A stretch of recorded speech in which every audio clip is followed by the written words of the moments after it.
We have been studying for the past few weeks, I think few months, from the Song of Songs.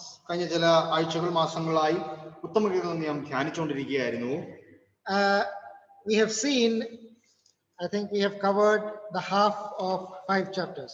And from a total of 8 chapters, we have completed half.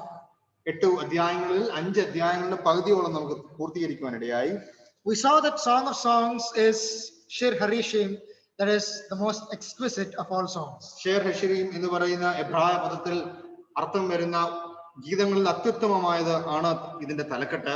We saw over the past weeks that when we have a desire for communion with our beloved, he actually makes a way and makes that happen.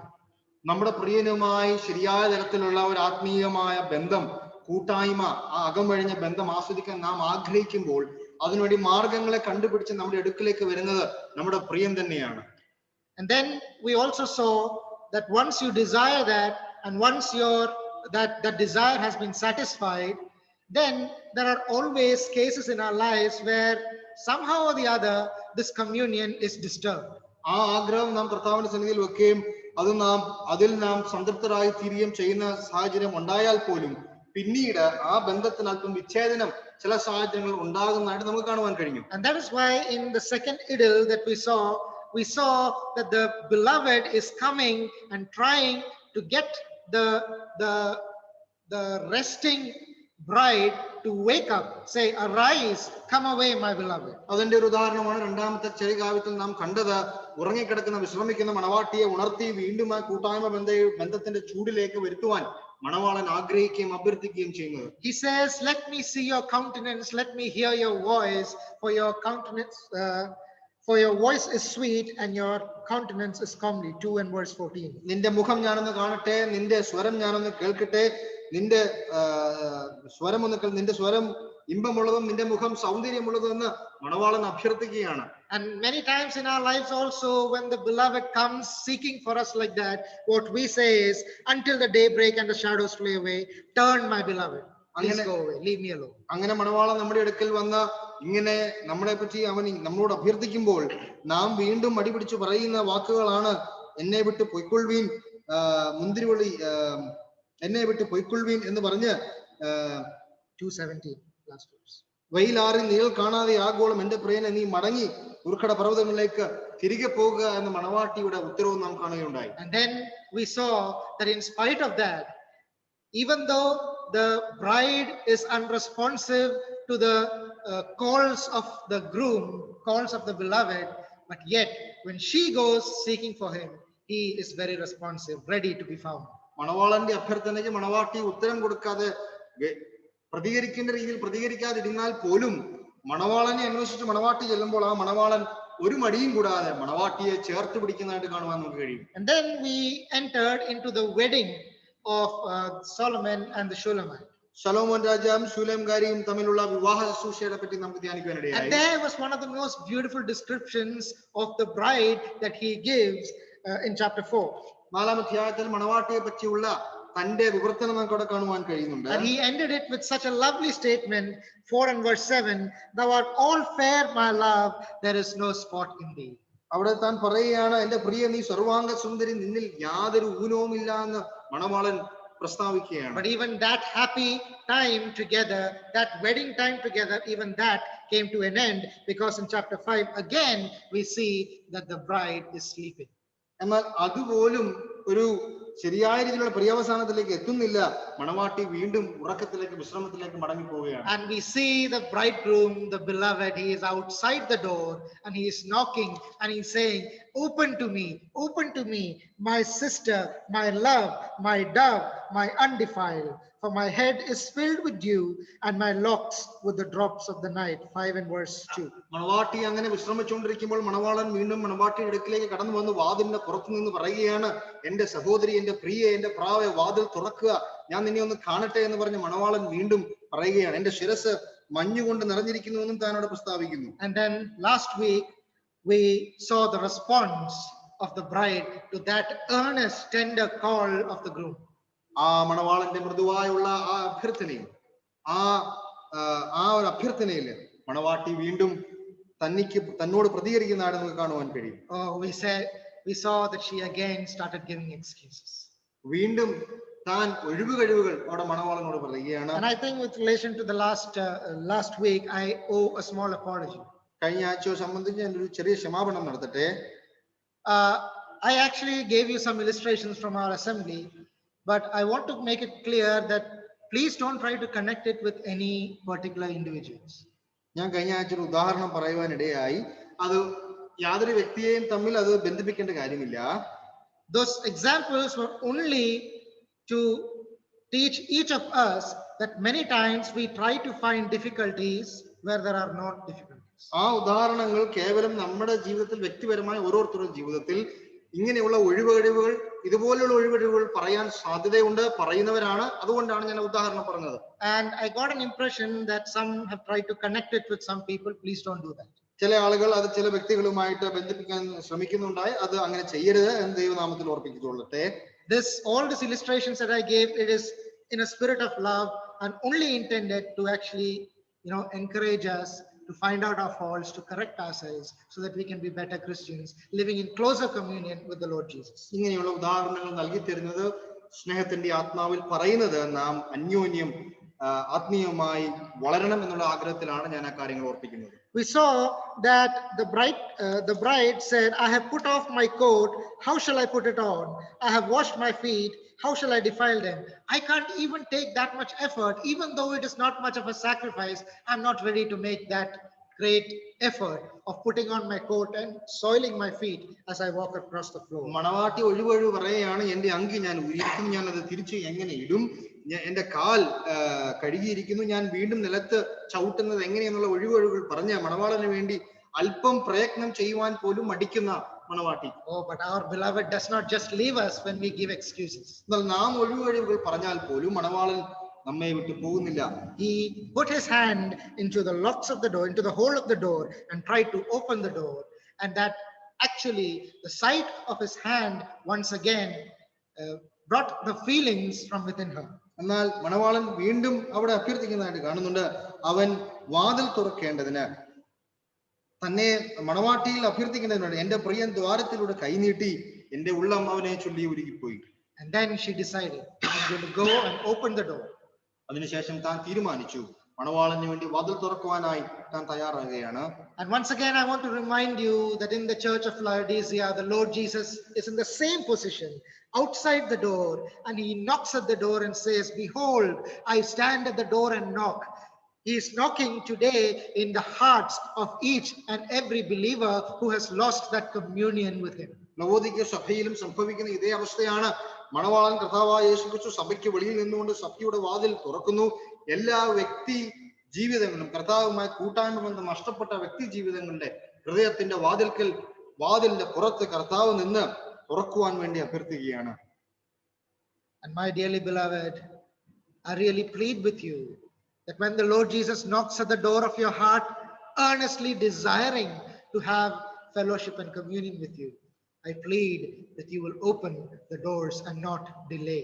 എനിക്ക് പ്രിയമുള്ളവരെ, ഞാൻ നിങ്ങളോട് യാചിക്കട്ടെ, കർത്താവ് മണവാളൻ നമ്മുടെ ഹൃദയത്തിന്റെ വാതിലിന്റെ വെളിയിൽ നിന്ന് നമ്മോട് കൂട്ടായ്മ ആചരിക്കുവാൻ ആഗ്രഹിക്കുമ്പോൾ ഹൃദയത്തിന്റെ വാതിൽ തുറന്നു കൊടുക്കുവാൻ നമുക്കിടയാകേണ്ടതിന് ഞാൻ നിങ്ങളോട് യാചിക്കുന്നു. And if we delay, the same thing will happen.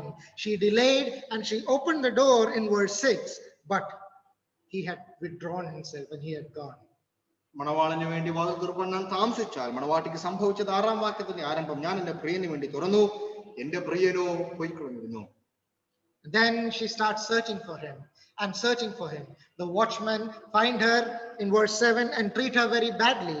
But after that she seeks help from the daughters of Jerusalem, and she says, I charge you, O daughters of Jerusalem, if ye find my beloved, tell him that I am sick of love. മണവാളന് വേണ്ടി അന്വേഷിച്ചു പോകുന്ന മണവാട്ടി പട്ടണക്കാവൽക്കാർ അവളെ ഉപദ്രവിച്ച് അടിച്ച് അവളെ മുറിവേൽപ്പിച്ച് അതിനുശേഷം യെരൂശലേം പുത്രിമാരോട് താൻ അഭ്യർത്ഥിക്കുകയാണ്, നിങ്ങൾ എന്റെ പ്രിയനെ കണ്ടെങ്കിൽ ഞാൻ പ്രേമപരവശയായിരിക്കുന്നു എന്ന് മണവാളനോട് പറയുക. I think that is where we stopped last week. അവിടെ വെച്ചാണ് നാം കഴിഞ്ഞ ആഴ്ച നമുക്ക് അവസാനിപ്പിക്കുവാനിടയായത്. And then we hear the response of the daughters of Jerusalem, they are saying, what is your beloved more than another beloved? അതിന് മറുപടിയായിട്ടാണ് യെരൂശലേം പുത്രിമാർ പറയുന്നത്, നിന്റെ പ്രിയന് മറ്റു പ്രിയന്മാരെക്കാൾ എന്ത് വിശേഷതയുള്ളൂ? Verse 9 to verse 16 is perhaps the most famous part of the Song of Songs. ഉത്തമഗീതത്തിലെ ഏറ്റവും പ്രശസ്തമായ ഭാഗമാണ് 10ാം വാക്യം മുതൽ 16ാം വാക്യം വരെയുള്ള മണവാട്ടിയുടെ ഉത്തരം. What is our beloved more than other beloveds? മറ്റു പ്രിയന്മാരെക്കാൾ നമ്മുടെ പ്രിയന് എന്ത് വിശേഷതയുള്ളൂ? And I would actually like you to think, who are these other beloveds in your life personally? നമ്മുടെ ജീവിതത്തിൽ വ്യക്തിപരമായി നാം ചിന്തിക്കേണ്ട കാര്യം, ഈ മണവാളിനെ തുല്യപ്പെടുത്തുവാൻ കഴിയുന്ന നമ്മുടെ ജീവിതത്തിലുള്ള വേറെ ഏത് പ്രിയന്മാരാണ് നമുക്കുള്ളത്? And also compare our beloved to the other beloveds of this world, the beloveds like Krishna and Rama and all the other gods who are competing with our Lord Jesus Christ. കർത്താവായ യേശുക്രിസ്തുവിനോട് തുല്യനാക്കുവാൻ ശ്രമിക്കുന്ന ലോകത്തിലെ മറ്റു പ്രിയന്മാർ, പറഞ്ഞു കേട്ട പേരുകൾ പോലെ തന്നെ അവരെക്കാൾ എന്ത് വിശേഷതയാണ് നമ്മുടെ പ്രിയനുള്ളത്? And then she proceeds to give one of the most exquisite language in describing her beloved. അതിനുശേഷം മണവാട്ടി അത്യുത്തമമായ ഭാഷയിൽ തന്നെ തന്റെ മണവാളനെ പറ്റിയുള്ള ഒരു വ്യാഖ്യാനം, അല്ലെങ്കിൽ ആരാണ്, അതിന്റെ വിശേഷത എന്താണെന്നുള്ളത് 10ാം വാക്യം മുതൽ തന്നെ ആരംഭിക്കുകയാണ്. I forgot to change the slides.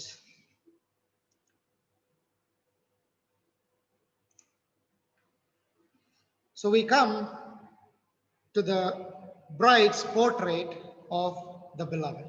മണവാട്ടിയുടെ വാക്യങ്ങളിൽ മണവാളന്റെ വിശേഷതകൾ.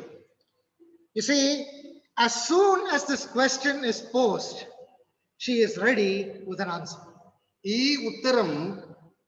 ഈ ചോദ്യം ചോദിച്ചതിന് ശേഷം ഉത്തരം അധികം താമസിക്കാതെ തന്നെ താനോട് ഉത്തരം പറയുകയാണ്. She does not wait for an answer. She does not say, I have to go home and refer my Bible and I will come and tell you, I will pray about it, I will meditate upon it and come and tell you. No. താൻ അവിടെ ഉത്തരം പറയാനായിട്ട് ഞാനൊന്ന് ധ്യാനിച്ചിട്ട് വരട്ടെ, ഞാനൊന്ന് ചിന്തിച്ചു കൊള്ളട്ടെ എന്നൊന്നും താൻ അവിടെ പറയുന്നില്ല. ഉടനെ തന്നെ താൻ മറുപടി കൊടുക്കുകയാണ്. Oh, because her heart is always overflowing with the thoughts of her beloved, about how special the beloved is. And because her heart is always overflowing, because out of the overflow of the heart, the mouth speaks, she is always ready with an answer. കാരണം തന്റെ ഹൃദയത്തിൽ തികഞ്ഞു കവിയുന്ന ആ ചിന്ത തന്റെ പ്രിയന്റെ വിശേഷതയാണ് തന്റെ മറുപടിയിൽ വളരെ വേഗം തന്നെ താൻ അതിന് ഉത്തരം നൽകുന്നത്. And she gives one of the most glorious descriptions of her beloved to the daughters of Jerusalem. വളരെ മഹത്വകരമായ രീതിയിൽ തന്റെ മണവാളനെ പറ്റിയുള്ള വിശേഷത യെരൂശലേം പുത്രിമാരോട് പറയുകയാണ്. Can you off this, because it's going to create some sound of this one. Please off this one.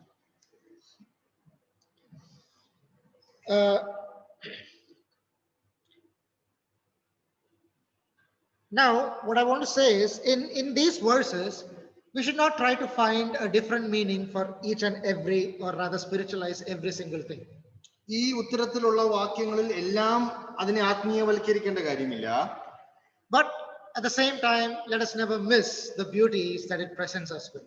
എന്നാൽ തന്നെ അതിൽ തന്നെ നിൽക്കുമ്പോൾ ഈ വാക്യത്തിൽ ഉൾക്കൊള്ളുന്ന മനോഹാരിത്വം നാം കളയുകയും ചെയ്യരുത്. I'll just tell you a story that was told initially by Robert Woodrow. Robert Woodrow എന്ന് പറയുന്ന ഒരു വ്യക്തി മുമ്പ് പറഞ്ഞ ഒരു കഥയിലേക്ക് ഞാൻ പ്രവേശിക്കട്ടെ. He said that a 17th century English merchant, he went to Scotland, to the north. ഇംഗ്ലണ്ടിൽ ഉണ്ടായിരുന്ന 17ാം നൂറ്റാണ്ടിൽ താമസിച്ചിരുന്ന ഒരു വ്യക്തി താൻ സ്കോട്ട്ലൻഡിലേക്ക് ഒരു കച്ചവടക്കാരൻ പോവുകയുണ്ടായി. He went for some business. അവൻ കച്ചവടത്തിനായിട്ട് ബിസിനസിന് വേണ്ടി സ്കോട്ട്ലൻഡിലേക്ക് യാത്രയായി. He was not any particularly religious person. പ്രത്യേകതരമായ ആത്മീയനായ ഒരു വ്യക്തിയല്ല. But then he heard some messages there from great servants of God, and when he came back, his friends asked him, what did you see in Scotland? താൻ അവിടെ എന്നാൽ സ്കോട്ട്ലൻഡിൽ ചെന്നപ്പോൾ ചില ദൈവദാസന്മാരുടെ പ്രസംഗങ്ങളും ആത്മീയമായ സന്ദേശങ്ങളൊക്കെ കേട്ടതിന് ശേഷം താൻ മടങ്ങി വന്നു. തന്റെ കൂട്ടുകാർ തന്നോട് ചോദിച്ചു, എന്താണ് നീ സ്കോട്ട്ലൻഡിൽ കണ്ടതെന്ന് തന്നോട് ചോദിക്കുകയുണ്ടായി. So he said like this, അവൻ തന്നോട് ചോദിച്ചു, when I came to Irwin, I heard a well-favored, proper old man with a long beard, and that man showed me all my heart. ഞാൻ ഇർവിൻ എന്ന് പറയുന്ന സ്ഥലമാണ് ഞാൻ ഇർവിൻ എന്ന് പറയുന്ന സ്ഥലത്ത് വന്നപ്പോൾ അവിടെ വളരെ വയസ്സായ ഒരു വ്യക്തിയെ ഞാൻ കണ്ടു, വളരെ നീളമുള്ള ഒരു താടിയൊക്കെ വെച്ച്. ആ മനുഷ്യൻ എന്റെ ഹൃദയത്തിൽ എന്തെല്ലാം ഉണ്ടോ അത് മുഴുവൻ അവിടെ വരച്ചു കാട്ടി. And that was a great servant of God, Dixon. അത് ദേവദാസൻ ഡിക്സന്റെ ഡിസ്ക്രിപ്ഷൻ വിവർത്തനമായിരുന്നു താൻ അവിടെ നൽകിയത്. And then he said, I went to another place and I saw a majestic looking man called Blair, and he showed me the majesty of God. ഞാൻ blister എന്ന് പറയുന്ന സ്ഥലത്ത് എത്തിയപ്പോൾ മഹത്വം നിറഞ്ഞ മഹത്വകരമായ രീതിയിൽ പ്രസ്താവിച്ച ഒരു മനുഷ്യൻ ദേവദാസൻ ബ്ലെയറിനെ കണ്ടു. അദ്ദേഹം ദൈവത്തിന്റെ മഹത്വം എനിക്ക് വരച്ചു കാട്ടി. And then when I went some more, I saw a man, a little fair man called Samuel Rutherford, and he showed me the loveliness of Christ. അതിനുശേഷം ഞാൻ കുറച്ചുകൂടെ യാത്ര ചെയ്തപ്പോൾ സാമുവൽ റൂദർഫോർഡ് എന്ന് പറയുന്ന ദേവദാസനെ കണ്ട് അദ്ദേഹം കർത്താവായ യേശു ക്രിസ്തുവിന്റെ സൗന്ദര്യത്തെ എന്നോട് എനിക്ക് കാണിച്ചു. A threefold vision. 3 നിലയിലുള്ള ഒരു കാഴ്ചപ്പാട്. The sinfulness of the heart, ഹൃദയത്തിൽ നിറഞ്ഞു കവിയുന്ന പാപം, the majesty of God, ദൈവത്തിന്റെ മഹത്വം, and the loveliness of Christ. കർത്താവായ യേശു ക്രിസ്തുവിന്റെ സൗന്ദര്യം. And this passage is the loveliness of Christ. ഈ പ്രത്യേകമായ 10 മുതൽ 16 വരെയുള്ള വാക്യങ്ങൾ കർത്താവായ യേശു ക്രിസ്തുവിന്റെ അതിമഹത്തായ സൗന്ദര്യമാണ്. So even though we are studying the Song of Songs, I actually deliberately want to take a diversion and through these verses try and to go to other scriptures and gather the scriptures together and find out what loveliness of Christ we see through this. ഉത്തമഗീതമാണ് നാം പഠിക്കുന്നെങ്കിൽ പോലും ഈ ഭാഗം നാം ധ്യാനിക്കുമ്പോൾ കർത്താവായ യേശു ക്രിസ്തുവിനെ പറ്റിയുള്ള ചില കാര്യങ്ങൾ ഓർപ്പിക്കേണ്ടത് അനിവാര്യമാണെന്ന് ഞാൻ കരുതുന്നു. അതുകൊണ്ട് മറ്റുള്ള ഭാഗങ്ങളെ കൂടി ഞാൻ കോർത്തിണക്കി ചില കാര്യങ്ങൾ ഓർപ്പിക്കുവാൻ ആഗ്രഹിക്കുന്നു. I'm not going to stay only in the Song of Songs. അത് ഉത്തമഗീതത്തിൽ നിന്ന് മാത്രം ഞാൻ നിലകൊള്ളുന്നില്ല. And therefore this passage we will take a few weeks. അതുകൊണ്ട് ഈ ഒരു ഭാഗം നാം പൂർത്തീകരിക്കുന്നതിന് ചില ആഴ്ചകൾ കൂടെ നാം ധ്യാനിക്കുവാൻ പോവുകയാണ്. But I tell you, it will be really worth it. എന്നാൽ ഞാൻ പറയട്ടെ, വളരെ മൂല്യമുള്ള ഒരു പഠനമായിരിക്കും നാം ഇനിയും ചെയ്യാൻ പോകുന്നത്. Because Christ is so unique. കാരണം കർത്താവായ യേശു ക്രിസ്തു നിസ്തുല്യനാണ്. He is not like any other gods. അവൻ മറ്റുള്ള ദേവന്മാരിന് തുല്യനായി ഉള്ള ആളല്ല. He is not like Ram or Krishna or Buddha or Allah. You cannot compare him to anybody else. അവനെ വേറെ ഒരു ദേവന്മാരെ പോലെ തുല്യപ്പെടുത്തുവാൻ കഴിയാത്തവണ്ണം അത്യുത്തമമായിരിക്കുന്ന ഒരു വ്യക്തി. And what we want to do together is during these few weeks when we will be studying from this passage, we want to fill our hearts with the loveliness of Christ so that when someone asks us, what is your beloved more than other beloveds, we should be ready with an answer. അതുകൊണ്ട് തന്നെ നമ്മുടെ പ്രിയനെ പറ്റി ആരെങ്കിലും എന്ത് വിശേഷത ഉണ്ടെന്ന് ചോദിക്കുമ്പോൾ അതിനുവേണ്ടി തയ്യാറായ ഒരു ഉത്തരം, ഹൃദയം കവിഞ്ഞൊഴുകുന്ന ഒരു ഉത്തരം നൽകേണ്ടതിന് നമുക്കിത് പഠിക്കുവാൻ ഇടയാകട്ടെ. Let's come to verse 10. 10ാം വാക്യത്തിലേക്ക് നമ്മുടെ ശ്രദ്ധയെ തിരിക്കാം. He says, my beloved, or let me do one thing. Let us read that whole passage because we can never miss the beauty. He says, my beloved is white and ruddy, the chiefest among 10,000. His head is as the most fine gold. His locks are bushy and black as a raven.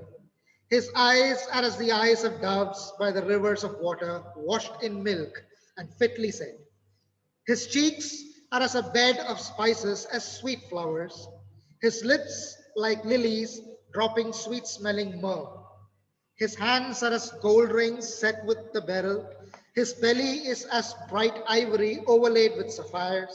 His legs are as pillars of marble set upon sockets of fine gold. His countenance is as Lebanon, excellent as the cedars. His mouth is most sweet. Yea, he is altogether lovely. This is my beloved. This is my friend, O daughters of Jerusalem. Read just the last verse. And അവസാന വാക്യം ഇങ്ങനെ വായിക്കട്ടെ. അവന്റെ വായ ഏറ്റവും മധുരമുള്ളത്, അവൻ സർവാംഗ സുന്ദരൻ തന്നെ. യെരൂശലേം പുത്രിമാരെ, ഇവനത്രേ എന്റെ പ്രിയൻ, ഇവനത്രേ എന്റെ സ്നേഹിതൻ. This is my beloved. This is my friend. ഇവൻ എന്റെ പ്രിയൻ, ഇവനത്രേ എന്റെ സ്നേഹിതൻ. So what do we know about this beloved of ours. നമ്മുടെ പ്രിയനെ പറ്റി നമുക്ക് എന്തറിയാം? He is white and ruddy.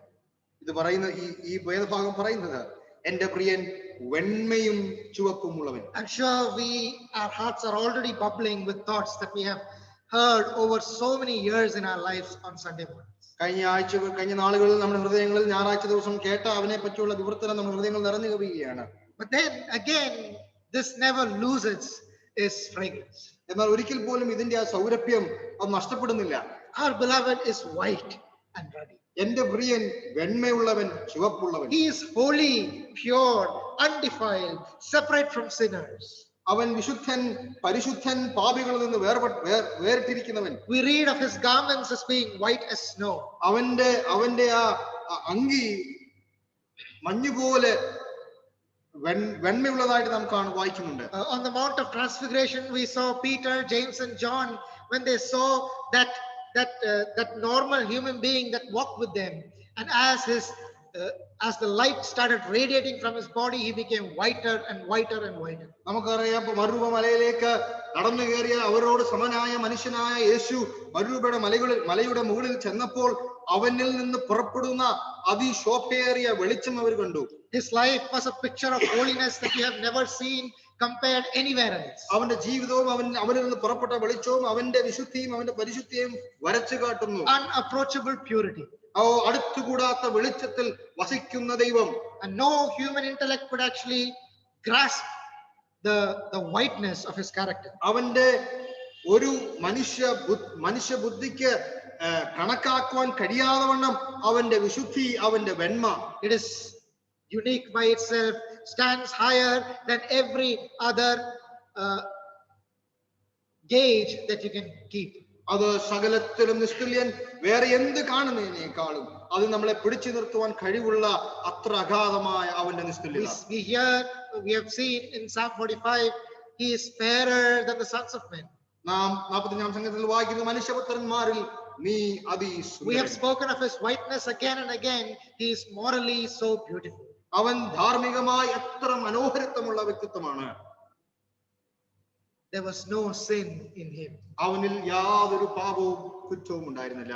Contrast it with our own lives, my dear, so that we can see how white he is.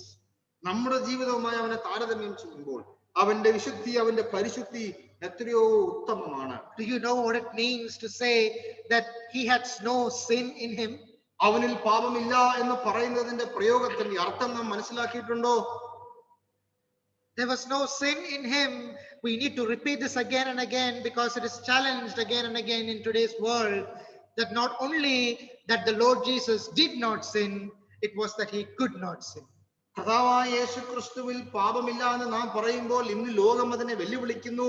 എങ്കിൽ പോലും അതിന്റെ സത്യം അങ്ങനെ തന്നെ നിലകൊള്ളുന്നു. കർത്താവായ യേശു ക്രിസ്തുവിൽ പാപമില്ല, അവന് പാപം ചെയ്യുവാൻ കഴിയുമായിരുന്നില്ല. It was not his decision whether he should sin or not. It was impossible for him to sin. അവന്റെ തീരുമാനമായിരുന്നില്ല പാപം ചെയ്യരുതെന്നുള്ളത്. അവനെ കൊണ്ട് കഴിയുമായിരുന്നില്ല അവന് പാപം ചെയ്യുവാൻ. He cannot be reached with temptation. There is nothing in him that is vulnerable to temptation. അവനെ ഒരു വിധത്തിലുള്ള പരീക്ഷയും ഒരു വിധത്തിലുള്ള പാപത്തിന്റെ ഭോഗങ്ങളും അവനെ വീഴ്ത്തുവാൻ കഴിയില്ല. അവനോട് അത് അടുക്കില്ല. അവൻ അത് വൾണറബിൾ അല്ല. You cannot reach him with suggestions of sin. പാപം ചെയ്യുവാനായി അവന്റെ അടുക്കലേക്ക് ഒരു കാരണം പറഞ്ഞു ചെല്ലുവാൻ കഴിയില്ല. He cannot sin. അവന് പാപം ചെയ്യുവാൻ കഴിയില്ല. I will just give you an example. ഒരു ഉദാഹരണം പറഞ്ഞോട്ടെ. My son Caleb, he has just started having his teeth. എന്റെ മകൻ കേലബിന് അവന് പല്ല് വരുവാൻ തുടങ്ങി. So now it is his favorite pastime to actually bite everything. അതുകൊണ്ട് പല്ല് വരുമ്പോൾ നമുക്കറിയാം, പിഞ്ചു കുഞ്ഞുങ്ങൾ കാണുന്നതെല്ലാം കടിക്കുവാനായി അവർ ശ്രമിക്കുന്നു. And the most softest thing that they can find is our hand and our leg. അവർക്ക് അവർ കാണുന്ന എല്ലാ കാര്യങ്ങളിലും ഏറ്റവും സോഫ്റ്റ് ആയിട്ടിരിക്കുന്ന, മൃദുവായിട്ടിരിക്കുന്നത് നമ്മുടെ കൈകളാണ്. So when he comes to bite, if he bites here, he will get and it will pain me. അവന്റെ അടുക്കിലേക്ക് ചെല്ലുമ്പോൾ എന്റെ കൈയിലേക്ക് അവൻ വന്നു കഴിഞ്ഞാൽ അവൻ എന്റെ കൈ കടിക്കും, അത് എന്നെ വേദനിപ്പിക്കുകയും ചെയ്യും. Because he gets a good grasp on it. കാരണം വളരെ നല്ല ഗ്രിപ്പ് അവന് കിട്ടും. But then sometimes when he comes, I actually put my palm like this and ask him to bite here, put like this into his mouth. എന്നാൽ കടിക്കാൻ വരുമ്പോൾ ഞാൻ എന്റെ പാം കാണിക്കും. അന്നേരം അവന് So if you stretch it like this, it's a hollow here, he cannot bite. അതുകൊണ്ട് അവന് ആ ഗ്രിപ്പ് കിട്ടില്ല. Same with the Lord Jesus. Sin cannot get a grip on the Lord Jesus. There is nothing in the Lord Jesus that will respond to temptation. You cannot reach him. Temptation cannot even reach him. അതുകൊണ്ട് കർത്താവായ യേശുക്രിസ്തു പാപം അവന്റെ അടുക്കിലേക്ക് വരുമ്പോൾ അവന്റെ മേൽ സ്വാധീനം ചെലുത്തുവാൻ കഴിയില്ല. കാരണം അവനിൽ പാപത്തെ ഉണർത്തുവാൻ കഴിയുന്ന ഒരു കാര്യവും അവന്റെ വ്യക്തിത്വത്തിൽ നിലകൊള്ളുന്നില്ല. You see, when we say that he is white, when we say that he is holy, when we say that he cannot sin, it means all that. അദ്ദേഹം വെണ്മയുള്ളവനാണെന്ന് നാം പറയുമ്പോൾ, അദ്ദേഹത്തിൽ പാപമില്ല എന്ന് നാം പറയുമ്പോൾ, ഇതാണ് അതിന്റെ അർത്ഥം. Not only is he white, he is ruddy. അവൻ വെണ്മയുള്ളവൻ മാത്രമല്ല, അവൻ ചുവപ്പുള്ളവൻ. Literally it means rosy cheeks, that is red, bubbling with energy, youthfulness. അവന്റെ ആ റെഡിനെസ്, അവന്റെ ആ ചുവപ്പ്, അവന്റെ ആ കവിളിൽ തുടിക്കുന്നതായിട്ട് നമുക്ക് കാണുവാൻ കഴിയും. So it generally speaks of vigor and energy. അത് അവന്റെ എനർജിയും അവന്റെ യുവത്വവും കാണിക്കുന്നു. But then we can never think of his redness without thinking of the man of sorrows, acquainted with grief. എന്നാൽ ചുവപ്പുള്ളവൻ എന്ന് നാം ഓർക്കുമ്പോൾ മനുഷ്യന്റെ ഇടയിലേക്ക് ഇറങ്ങി വന്ന് ദുഃഖം അനുഭവിച്ച കർത്താവായ യേശുക്രിസ്തുവിനെ നമുക്ക് മറക്കുവാൻ കഴിയില്ല. We cannot forget Gethsemane and Gabbatha and Golgotha. ഗബതയും ഗെത്സമനെയും ഗോൽഗോത്തയും നമുക്ക് മറക്കുവാൻ കഴിയില്ല. When it was not just ruddiness inside the skin, but he was bleeding all over, red all over, because the blood that is oozing out from every part of his body. അവന്റെ കവിൾ തടങ്ങൾ മാത്രമായിരുന്നില്ല ചുവപ്പ്, ഈ സ്ഥലങ്ങളിലെല്ലാം അവന്റെ ശരീരം മുഴുവനും ചുവപ്പ് പോലെ നമുക്ക് തോന്നും. കാരണം രക്തം അവരിൽ നിന്ന് ധാരധാരയായി ഒഴുകി. He who was white, so white, he became so red and ruddy. വെണ്മയായിരുന്നവൻ അവന്റെ ശരീരം നിറഞ്ഞ് അവന്റെ ശരീരത്തിൽ നിന്ന് ഒഴുകുന്ന രക്തം കാരണം അവൻ ചുവപ്പായി തീർന്ന അവസരങ്ങൾ. He is white and ruddy, and he is the chiefest among 10,000. അവൻ വെണ്മയും ചുവപ്പും 10,000-ങ്ങളിൽ അതിശ്രേഷ്ഠനും തന്നെ. Literally, the word chiefest, it means standard bearer. ശ്രേഷ്ഠൻ എന്ന് പറയുമ്പോൾ Standard, okay, I will explain what it is. So when you must have seen the Republic Day March Past. നമുക്കറിയാം republic day നമ്മുടെ രാജ്യത്തിന്റെ March past parade. The parade, and there you see battalions of armies. They come and they march in front and salute the flag. അനേക നമുക്കറിയാം പലതരത്തിലുള്ള army ബറ്റാലിയനുകൾ ആ പരേഡിൽ നടക്കുന്നതായിട്ട് കാണുവാൻ കഴിയും. And what do you see? All of them are in the same uniform. എല്ലാവരും ഒരേ യൂണിഫോമിൽ ഒരേ വസ്ത്രത്തിലാണ് നിലകൊള്ളുന്നത്. But there is one man right in the front who holds the baton or the flag. എന്നാൽ ആ ബറ്റാലിയന്റെ ഫ്രണ്ടിൽ അതിനെ നയിക്കുന്ന ഒരു വ്യക്തി ഫ്ലാഗ് പിടിച്ചു നിൽക്കുന്നതായിട്ട് കാണുവാൻ കഴിയും. Very often he is in a different colored uniform. ഒരു മിക്കവാറും സമയത്ത് ആ വ്യക്തി വേറൊരു തരത്തിലുള്ള യൂണിഫോം ആയിരിക്കും ധരിക്കുന്നത്. And he will have something different, maybe turban different or some other color will be there. എന്തെങ്കിലും പ്രത്യേക തരത്തിലുള്ള ആർമി ക്യാപ്റ്റൻ ക്യാപ്പുകൾ എന്തെങ്കിലും ഒക്കെ ആയിരിക്കും തന്റെ തലയിലുള്ളത്. And then he holds a banner. അതിനുശേഷം താൻ ഒരു ബാൻഡോ അല്ലെങ്കിൽ ഒരു ഫ്ലാഗോ പിടിക്കും. He is known as the standard bearer. That is the standard, the banner bearer. അദ്ദേഹത്തിനെയാണ് ഈ കൊടി പിടിക്കുന്നവൻ എന്ന് വിളിക്കുന്നത്. So when you see an army, imagine an army of 10,000 people.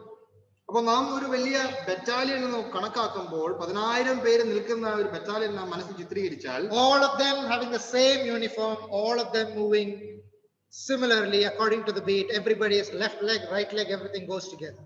ആ ബീറ്റിൽ വരുമ്പോൾ ആ 10,000 പേരും ഒരേ തരത്തിലുള്ള വസ്ത്രം ധരിക്കുന്നവർ ലെഫ്റ്റ് റൈറ്റ് ഒരേ താളത്തിലാണ് നടന്നു വരുന്നത്. And there the only person that you see different is the standard bearer. എന്നാൽ അവരിൽ നിന്ന് വ്യത്യസ്തമായി നിൽക്കുന്നത് ഈ 10,000 പേരിൽ മുൻപിൽ നിൽക്കുന്ന ഈ കൊടി പിടിക്കുന്ന വ്യക്തിയാണ്. That is the literal meaning of this word when you say that he is the chiefest among 10,000. The standard bearer, that is the literal term that is used in Hebrew. ആ തരത്തിലുള്ള ഒരു ചിത്രീകരണമാണ് 10,000 പേരിൽ അതിശ്രേഷ്ഠൻ എന്ന് പറയുമ്പോൾ അക്ഷരാർത്ഥത്തിലുള്ള അർത്ഥം. He is the standard bearer in a sea of sameness. അതുകൊണ്ട് വളരെ similar ആയി നിൽക്കുന്ന ഒരേപോലെ നിൽക്കുന്ന ആളുകളുടെ മധ്യത്തിൽ വ്യത്യസ്തനായി ശ്രേഷ്ഠനായി നിൽക്കുന്ന ഒരേ ഒരു വ്യക്തിത്വം. But then even if you prefer the word chiefest, that is also very commonly applied to the Lord. എന്നാൽ അതിശ്രേഷ്ഠൻ എന്ന പദപ്രയോഗം മാത്രം ഉപയോഗിച്ചാൽ പോലും അത് കർത്താവിന് അനുവർത്ഥമായ പദപ്രയോഗമാണ്. In the New Testament, when you come to the book of Hebrews, you see There were so many high priests, but there is only one great high priest. എബ്രായ ലേഖനത്തിൽ കടന്നു വരുമ്പോൾ അനേകവിധമായ മഹാപുരോഹിതന്മാർ ഇസ്രായേലിന്റെ ചരിത്രത്തിൽ ഉണ്ടായിരുന്നു. എന്നാൽ ശ്രേഷ്ഠനായ ഒരേ ഒരു മഹാപുരോഹിതൻ. It is not just enough to tell that he is the high priest, but you have to say he is the great high priest. അവൻ കേവലം ഒരു മഹാപുരോഹിതനല്ല, ശ്രേഷ്ഠ മഹാപുരോഹിതൻ. It is said that between Aaron and AD 70, there have been about 83 or 85 high priests in Israel. അഹരോന്റെ കാലഘട്ടം മുതൽ AD 70 വർഷം വരെ ഏകദേശം 80-83 മഹാപുരോഹിതന്മാർ ഇസ്രായേൽ ചരിത്രത്തിൽ ഉണ്ടായിട്ടുണ്ട്.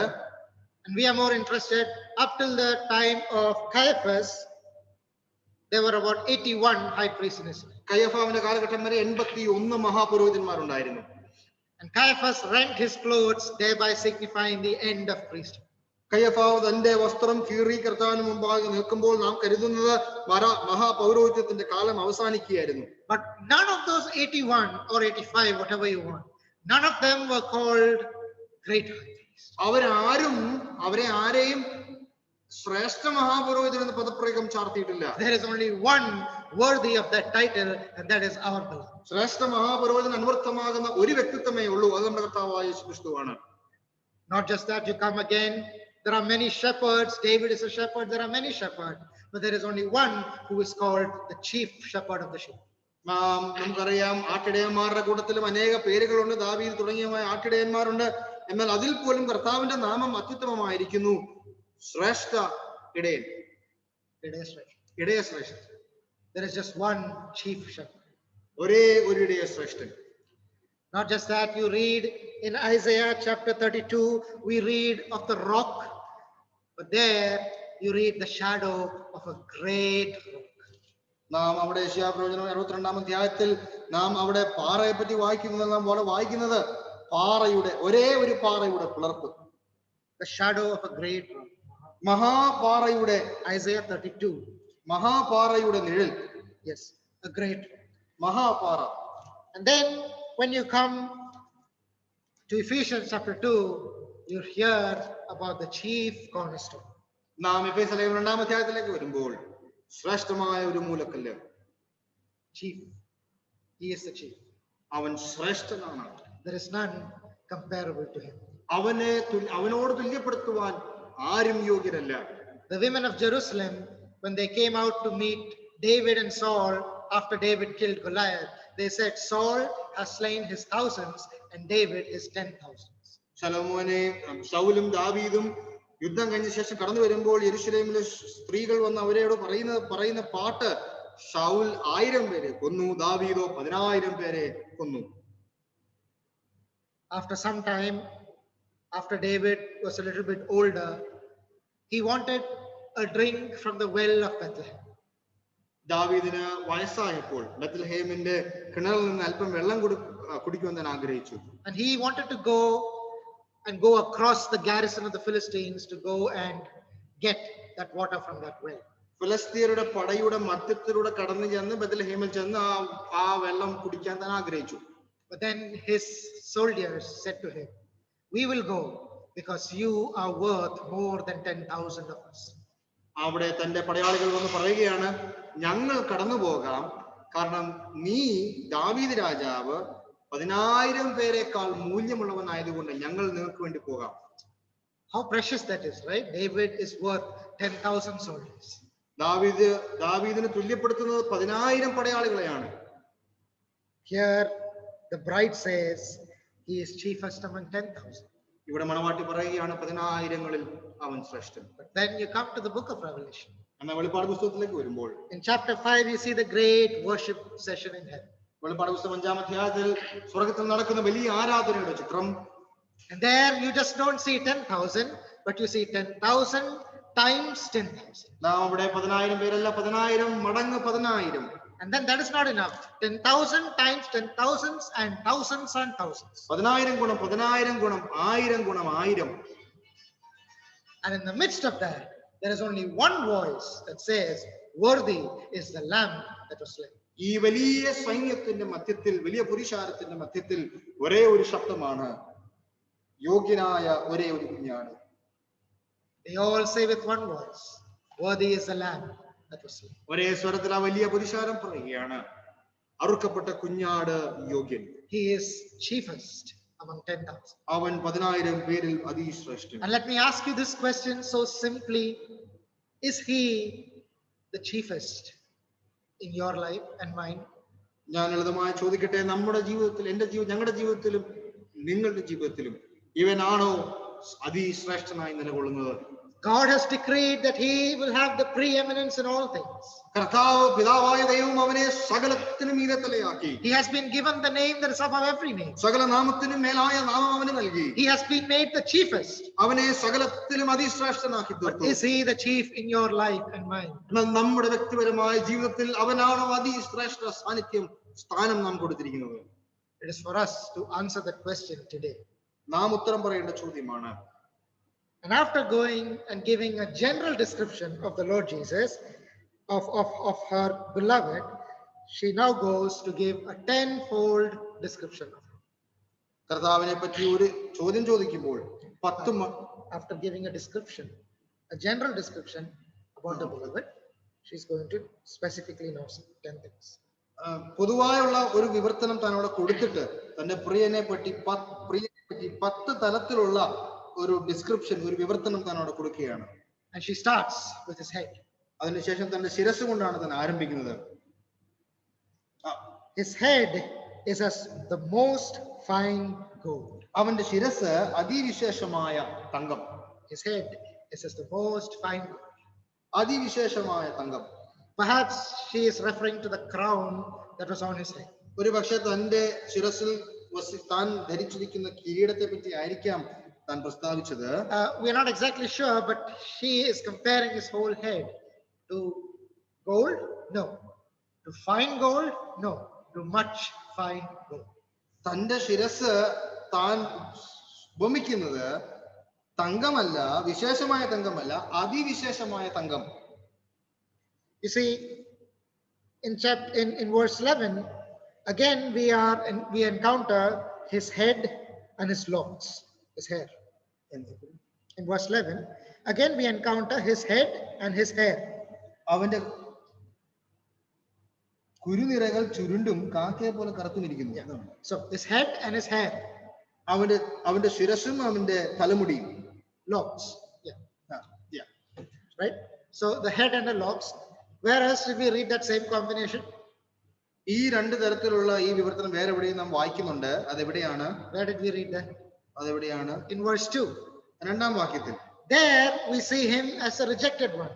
His head is wet with the dew, and his head is filled with the dew, and his locks with the drops of night. രണ്ടാം വാക്യത്തിന്റെ അവസാനം നാം വായിക്കുന്നത് എന്റെ ശിരസ് മഞ്ഞുകൊണ്ടും കുരുനിരകൾ രാത്രിയിൽ പെയ്യുന്ന തുള്ളി കൊണ്ടും നനഞ്ഞിരിക്കുന്നു. There we are occupied with him as the rejected one, outside. അവിടെ തള്ളപ്പെട്ട അല്ലെങ്കിൽ വാതിൽ തുറക്കപ്പെടാത്ത പുറത്താക്കപ്പെട്ട ഒരു മണവാളൻ. He is out in the night. അവൻ അവിടെ രാത്രിയുടെ യാമത്തിൽ പുറത്തു നിൽക്കുന്നു. It is a time of his rejection. അവനെ തള്ളിപ്പറയുന്നതിന്റെ സമയമായിരുന്നു. Oh, but in verse 11 we are occupied with his glory. എന്നാൽ 11-ാം വാക്യം വരുമ്പോൾ അതേ ശിരസ് മഹത്വപൂർണമായിരിക്കുന്നു. So whether it is a crown or the head, all that we know is it is likened to most fine gold. അത് അവന്റെ തലയോ അവന്റെ ശിരസോ അവന്റെ തലയിലിരിക്കുന്ന കിരീടമോ എന്തായിക്കൊള്ളട്ടെ, അതിന് അതിവിശേഷമായ തങ്കത്തോട് ഭ്രമിച്ചിരിക്കുന്നു. And then notice a few things. When you come to verse 14, you read about his hands. What do you read? 14-ാം വാക്യത്തിലേക്ക് വരുമ്പോൾ അവന്റെ കൈകളെ പറ്റി നാം വായിക്കുന്നു. ഗോമേതകം പതിച്ചിരിക്കുന്ന സ്വർണ്ണനാളങ്ങൾ. His hands, gold again. അവന്റെ കൈകൾ വീണ്ടും സ്വർണ്ണനാളങ്ങൾ. So you look up, you see his head, gold. അവന്റെ ശിരസ് നോക്കുമ്പോൾ സ്വർണം. You look straight, you see his hands are gold. അവന്റെ കൈകളിലേക്ക് നോക്കുമ്പോൾ അത് സ്വർണ്ണനാളങ്ങൾ. You look down, where does he stand? അവൻ നിൽക്കുന്ന സ്ഥലം നോക്കുമ്പോൾ verse 15, 15-ാം വാക്യം, തങ്കച്ചുവടിൽ നിർത്തിയ വെണ്ണക്കൽപ്പും അവന്റെ തുട. Yes, തങ്കച്ചുവട്. So he stands, his legs are set upon sockets of fine gold.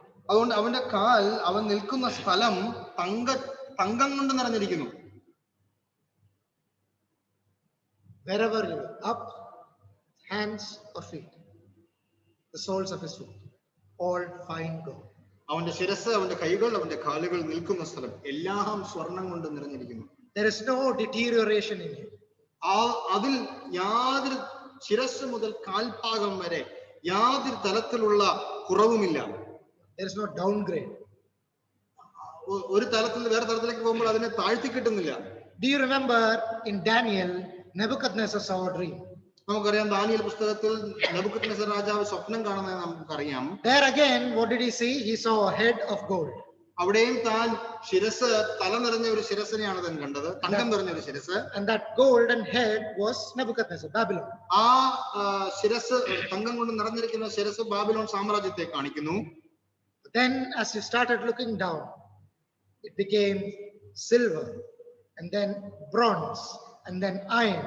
And when you came to the feet, it was pathetic. It was a mixture of iron and clay, totally unstable. നമുക്കറിയാം ആ ശിരസ് തങ്കം കൊണ്ട് തുടങ്ങി, അത് പിന്നെ വെള്ളിയാകുന്നു, പിന്നെ അത് bronze ആകുന്നു, പിന്നെ അത് മണ്ണുകൊണ്ട് നിറഞ്ഞിരിക്കുന്ന, മണ്ണുകൊണ്ടൊക്കെ മിക്സ് ചെയ്തിരിക്കുന്ന ഒരു പ്രത്യേക മിക്സ്ചറിലേക്ക് തന്റെ കാല് വന്നിരിക്കുന്നു.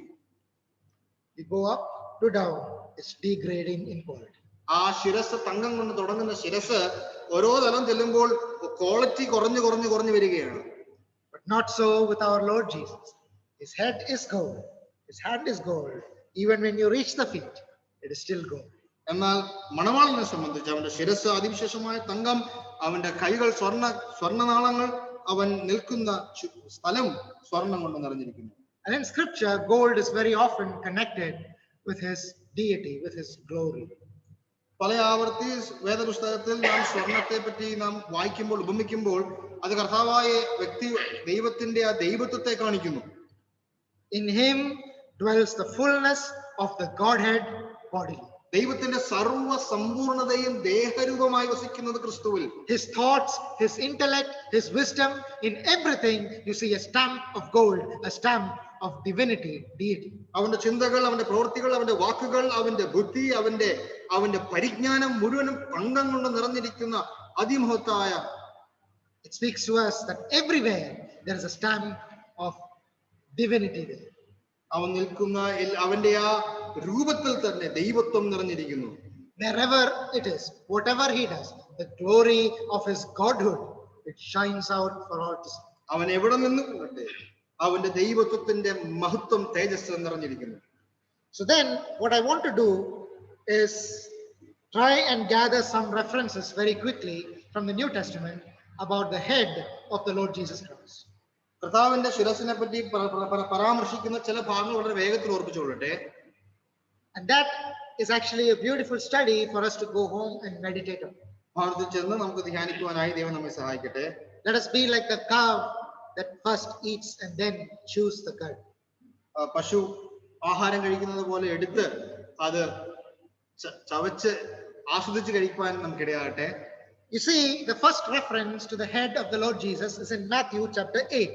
മത്തായിയുടെ സുവിശേഷം 8-ാം അധ്യായത്തിലാണ് കർത്താവിന്റെ ശിരസിനെ പറ്റി ആദ്യം പരാമർശിക്കുന്നത്. And there you see that it is said in a most famous verse, foxes have holes, the birds of the air have nests, but the Son of Man has no place to lay his head. അവിടെ കർത്താവിന്റെ വാക്കുകൾ കുരിനിരകൾക്ക് കൂടും, പറവുകൾക്ക് ആകാശവും, മനുഷ്യപുത്രന് തലയായിപ്പാൻ ഇടമില്ല. Incidentally, that is the first mention of the Son of Man in the Bible, in the New Testament. മനുഷ്യപുത്രൻ എന്ന് പറയുന്ന പദപ്രയോഗം ആദ്യമായി പരാമർശിക്കുന്ന സ്ഥലം. And there it is linked with his head. അത് അവിടെ ശിരസുമായി തന്നെ അവിടെ ഉപമിക്കുന്നു. What does that mean? എന്താണ് അതിന്റെ അർത്ഥം? When you say that the Son of Man has no place to lay his head, it means probably that he has no settled home, no permanent home. അവന് തലചായിപ്പാൻ സ്ഥലമില്ല എന്ന് കർത്താവ് പറയുമ്പോൾ അതിന്റെ അർത്ഥം അവന് താമസിക്കുവാനായി സ്ഥിരമായ ഒരു സ്ഥലമില്ല. Everybody had their own home where they could go in the night and take rest, back to their home. എല്ലാവർക്കും അവരവരുടേതായ ഭവനങ്ങളിലേക്ക് കടന്നുപോയി വിശ്രമിക്കുവാൻ കഴിയത്തക്കവണ്ണം എല്ലാവർക്കും ഭവനങ്ങൾ ഉണ്ടായിരുന്നു. But the Lord Jesus was traveling from place to place. His ministry was itinerant and he had no permanent house in this world. എന്നാൽ കർത്താവ് ഒരു സ്ഥലത്തു നിന്ന് മറ്റേ സ്ഥലത്തു നിന്ന് ശുശ്രൂഷ ചെയ്യാൻ യാത്ര ചെയ്യുമ്പോൾ തനിക്ക് തലയായിപ്പാൻ സ്ഥലമില്ലായിരുന്നു. He sometimes stayed with very good folks who invited him over, like the house at Bethany. He sometimes stayed with them, but still he had no permanent settled home. ചില ആവർത്തി തനിക്ക് തന്റെ സ്നേഹിതന്മാരോടൊപ്പം താൻ വസിച്ചിരുന്നു ബദനിയിലെ ഭവനം പോലെ. എന്നാൽ അനേക പ്രാവശ്യം തനിക്ക് കിടക്കുവാൻ സ്ഥലമില്ലായിരുന്നു. But it also can mean another thing. ഒരർത്ഥം കൂടെ അതിനുണ്ട്. When you say that he had no place to lay his head, it can also mean that he had no rest, no resting place. തനിക്ക് തലയായിപ്പാൻ സ്ഥലമില്ല എന്ന് പറയുമ്പോൾ അതിന് വേറൊരർത്ഥം കൂടെ ഉണ്ട്. തനിക്ക് വിശ്രമിക്കുവാൻ കഴിയുമായിരുന്നില്ല. Wherever he went, crowds followed him. We read in Mark chapter 1 that early in the morning he went up to the mountain to be alone and pray, but the crowd even followed him there and went after them again and again. കർത്താവ് എവിടെ ചെന്നാലും തന്നെ അനുഗമിക്കുന്ന വലിയ പുരുഷാരം തന്നോടൊപ്പം ഉണ്ടായിരുന്നു. മർക്കോസിന്റെ 1-ാം അധ്യായത്തിൽ വായിക്കും, അതി രാവിലെ താൻ എഴുന്നേറ്റ് പോയി പ്രാർത്ഥിക്കാൻ കടന്നു പോകുമ്പോൾ വലിയ പുരുഷാരം തന്നെ അനുഗമിക്കുമായിരുന്നു. Wherever he went, he was so busy, he was so occupied, he never got a place to lay his head. എവിടെ പോയാലും താൻ വളരെ തിടുക്കത്തിലായിരുന്നു. എല്ലാ കാര്യങ്ങളും തന്നെ തിക്കിത്തെരയുന്ന ഒരു പുരുഷാരം ഉണ്ടായിരുന്നു. Few verses down in Matthew chapter 8 itself, we see finally in the afternoon they are on the boat and they are crossing the Sea of Galilee, and there the Lord Jesus falls asleep in the afternoon. മത്തായിയുടെ അതേ അധ്യായത്തിൽ ഉച്ച സമയത്ത് ശിഷ്യന്മാരും കൂടെ കൂട്ടി ഗലീല കടൽ താൻ കടക്കുവാൻ ആഗ്രഹിക്കുമ്പോൾ താൻ അവിടെ ആ സമയത്ത് താൻ ഉറങ്ങുന്നതായിട്ട് നമുക്ക് കാണുവാൻ കഴിയും. None of the disciples are asleep, but he is asleep because he is tired. He has not got any time. ശിഷ്യന്മാരും വിശ്രമിക്കുന്നതായി കാണുന്നില്ല. എന്നാൽ കർത്താവ് ക്ഷീണിച്ച് വിശ്രമിക്കുന്നതായിട്ട് കാണുവാൻ കഴിയും. But even there, they did not give him place. They did not give him time to lay his head. They woke him up. അവിടെയും അവനെ വിശ്രമിക്കുന്നത് അനുവദിക്കാതെ അവനെ ഉണർത്തുകയാണ്. And there we see again the head of gold. He rises up and commands the sea and the waves.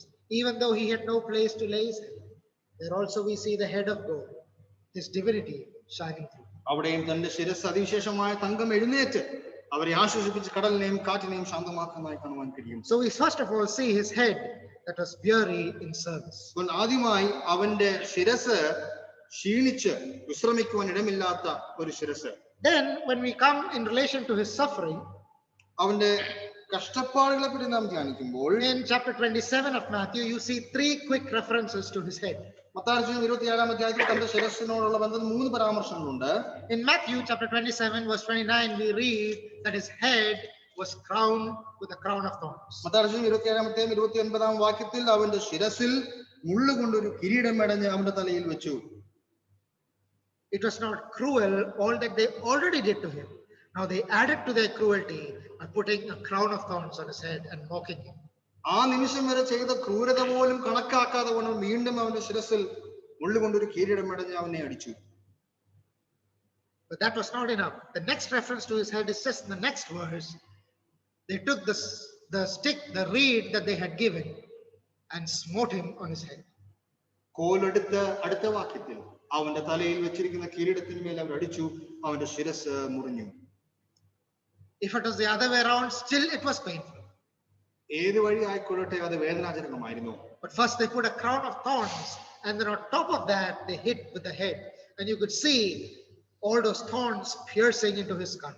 അവന്റെ തലയിൽ ആ മുള്ളുകൊണ്ട് കിരീടം മുറിഞ്ഞ് അതിന്റെ മേൽ അവനെ അടിക്കുമ്പോൾ അവന്റെ തലയിൽ നിന്ന് രക്തം വാർന്നൊഴിക്കുന്നതായിട്ട് നമുക്ക് കാണുവാൻ കഴിയും. And few verses down again in relation to his suffering, we read the head. We read about his head there was a superscription written, Jesus of Nazareth, King of the Jews. യഹൂദന്മാരുടെ രാജാവ് നസറേനായ യേശു എന്ന് പറഞ്ഞു അവന്റെ തലയ്ക്ക് മീതെ ഒരു പലക അടിച്ചു വെച്ചു. It was written in the 3 great languages. 3 ഭാഷയിൽ അതിനെ അത് പരാമർശിക്കുന്നു. The language of Jerusalem, the language of Athens, and the language of Rome. ഏത്തന്റെയും റോമയുടെയും യഹൂദന്മാരുടെയും ഭാഷയിൽ 3 ഭാഷകളിൽ ആ പ്രസ്താവന അവിടെ തൂക്കി വെച്ചു. But it is very interesting. 3 words are used to describe that action. 3 പദപ്രയോഗങ്ങളാണ് അത് വിവരിക്കുവാനായി പരാമർശിച്ചിരിക്കുന്നത്. I think in Matthew, മത്തായിയുടെ സുവിശേഷം, you read about his accusation. Is that what is written? അവന്റെ കുറ്റസംഗതി. Yes. It is written as his accusation was written above his head. അവന്റെ തലയ്ക്ക് മീതെ കുറ്റസംഗതി എഴുതി. In another place in Mark, I think it is written his superscription. Superscription. See, this is the beauty of the King James version. Those are three words that are used, which you will not find in many other translations. മർക്കോസിന്റെ സുവിശേഷത്തിൽ വേറൊരു പദപ്രയോഗമാണ് അവിടെ I ഉപയോഗിച്ചിരിക്കുന്നത്. think it's മേലെഴുത്ത്. മേലെഴുത്ത്. Yeah, superscription. And then in the book of John, the word used is the title that was written about his head.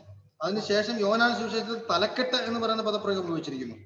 In Malayalam, I think I refer to Malayalam Bible, there are only two words, but actually in the original and in the King James Version, there are three words that is used.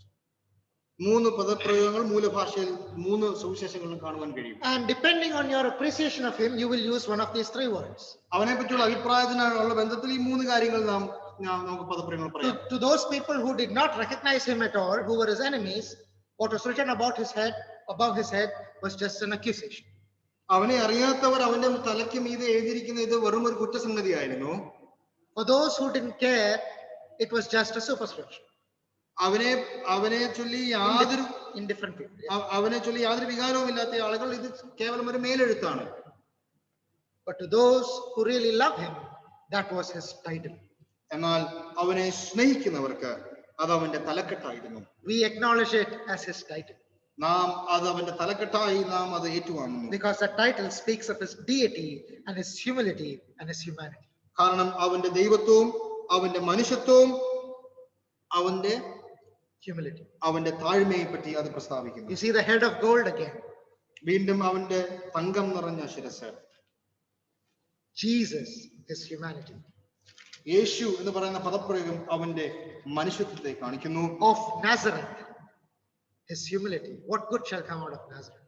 Nazareth വന്ന പദപ്രയോഗം താഴ്മയെ പറ്റി കാണിക്കുന്നു. നസ്രത്തിൽ നിന്ന് എന്തെങ്കിലും നന്മ വരുമോ? And then the king of the Jews, that speaks of his royalty. യഹൂദന്മാരുടെ രാജാവ്, അത് അവന്റെ രാജത്വത്തെ കാണിക്കുന്നു. So even in suffering, we see the afflicted head, but we see there is a head of gold. നമുക്കറിയാം അവന്റെ കഷ്ടപ്പാടുകളിലും അവന്റെ ക്ലേശത നിറഞ്ഞ അവന്റെ ശിരസ് കാണുവാൻ കഴിയും. I think our time is up, so I will stop here. എന്റെ സമയം അവസാനിച്ചു, ഞാൻ ഇവിടെ അവസാനിപ്പിക്കട്ടെ. We see wherever in the New Testament where we see references about his head, we see the gold shining, his deity, his divinity shining again and again.